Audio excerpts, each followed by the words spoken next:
comment est-ce qu'on apporte l'émotion du changement aux humains et pas seulement l'information du changement.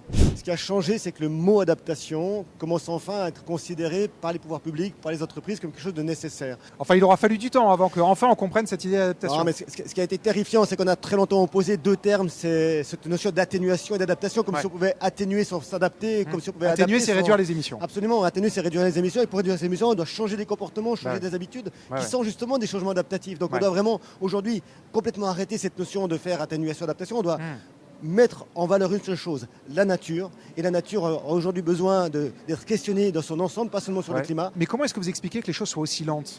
Elles sont lentes parce qu'on n'a pas tout à fait encore saisi le besoin humain. Le besoin humain, c'est qu'on a un cerveau qui fonctionne d'une certaine manière, qui a besoin de volonté, qui a besoin d'espoir pour le futur, pour agir. Le deuxième problème, c'est qu'on ne fonctionne que sur nos sensorialités. On comprend un problème parce qu'on est touché émotivement par ce problème. Or, aujourd'hui, on a beaucoup travaillé sur l'information. Ce qui est nécessaire, il faut de l'information, mais elle n'est pas encore assez reliée à une réalité émotive. Et donc nous, c'est vraiment le travail qu'on essaie de mener avec mon institut, c'est de dire comment est-ce qu'on apporte l'émotion du changement aux humains et pas seulement l'information du changement.